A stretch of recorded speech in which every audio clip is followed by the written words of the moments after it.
So in the theme 1, we talk about the impact of society on gender-based violence. So when we talk about gender-based violence, what I learned was that the few things that come up is loneliness and isolation, and how that impacts gender-based violence. So to begin with, I just wanted to first understand a little more about how would you define the term loneliness and how would you define the term isolation? Right. So I think there's a lot to do with intention there. Loneliness is much like a feeling. It's a natural feeling that comes very much like, your need for food, your need for physical safety, a roof under your head, because it's, when we look at Maslow's hierarchy, right, we first start with those basic needs, and humans are beings that are meant to be socially connected with other human beings. So it's a feeling. It's a natural feeling, much like your need for survival. So the role of intention versus unintention comes there, right? Isolation, on the other hand, depends on very much on one's situational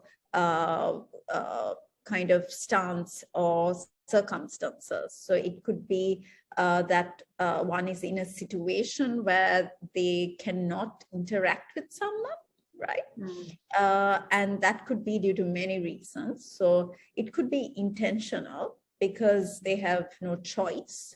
It could be due to other mental health factors. Let's say, for example, if you are depressed, then you're unlikely to want to connect with others, right? Then again, let's take a basic example like the pandemic. We are supposed to isolate for obvious reasons. So the intention plays a huge role when you differentiate loneliness from isolation. Now, the danger there is that even though you do not want to isolate, so let's say there is an individual who unintentionally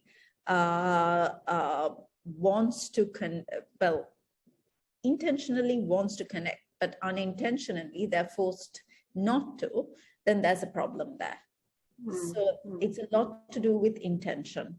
So that's the difference between the two. So, I mean, you could also be a person in a room filled with people and be lonely, right? And you could also be in a room filled with people, but still want to, go home, be alone, right? So be isolated. So there's a role of choice as well there. Yeah. So I think that's really interesting with, like how you said that loneliness is something you can feel even when you're crowded in a crowded room surrounded by people. And so loneliness is more about like an internal feeling and I feel like isolation, like you said, was a lot about intention and like the external environment also plays a role in that. Great. And then you also talked about community-based living. So like we are community-based, like we as a society, we are more community-based, but like, so the reason I bring this is in the earlier chat where you talked about gender-based violence, you talked about how Sri Lanka has gone from more of a community-based society to a more individualistic society or a more like, nuclear society in a way. And how does that impact loneliness and isolation? Right.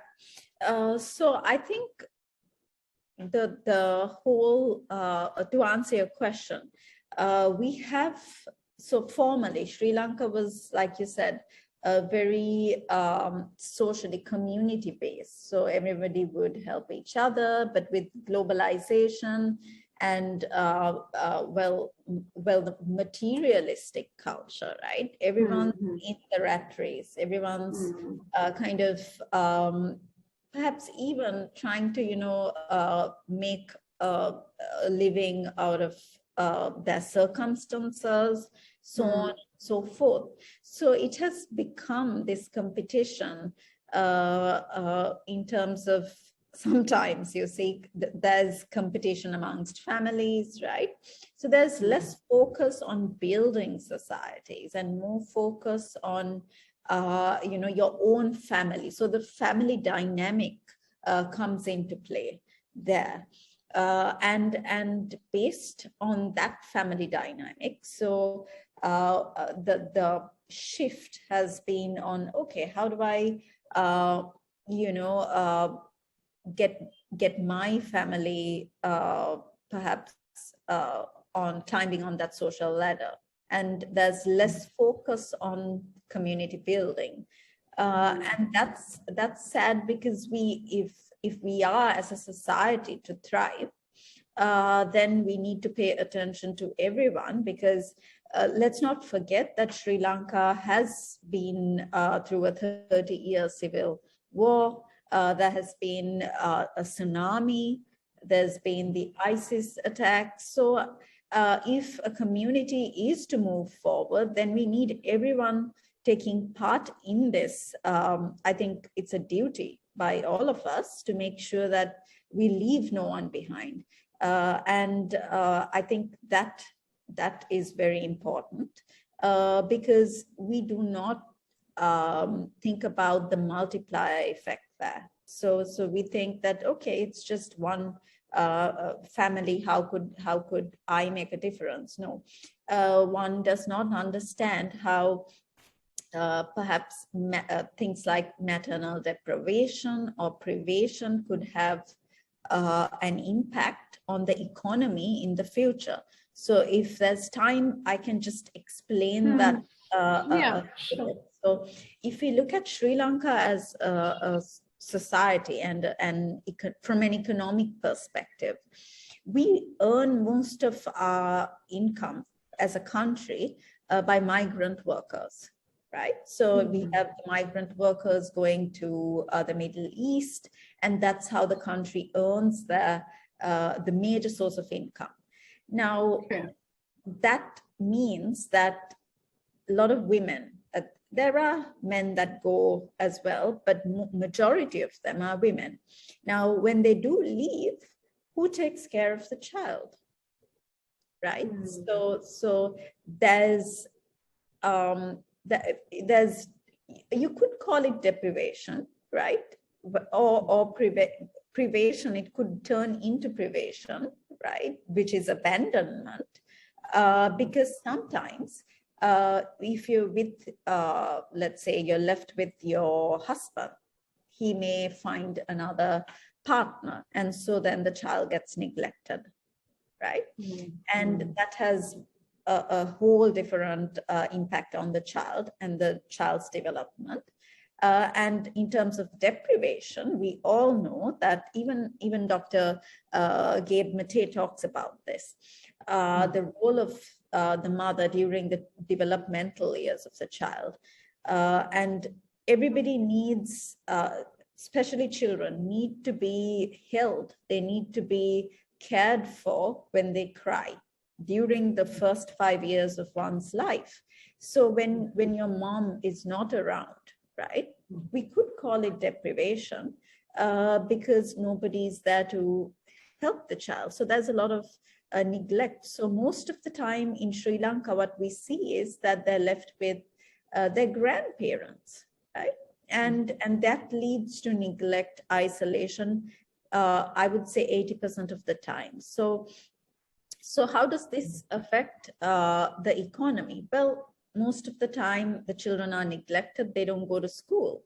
And these are brilliant children. There's a lot of talent. If they go into the education system and start learning, then that will have a positive impact later on the economy. So we're talking about skills and the skills lost or talent lost. Because what happens is, when you don't go into schools, you lose out on education. So then they'll move into odd jobs, or worse yet, they'll get caught in other activities like drug-seeking behavior. It's all about associate.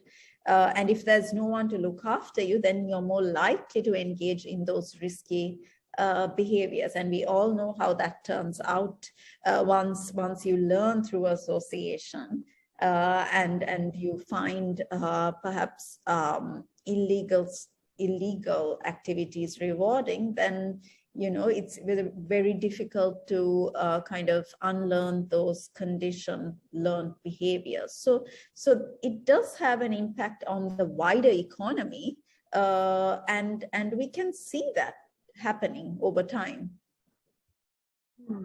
Really interesting, and yeah, this is something even I didn't know, that major source of income is migrant workers, and of course, like most of the mothers being away, it's going to have a lot of impact on those kids, and then when those kids grow up, like what are the impact they're having on the society and the economy as a whole.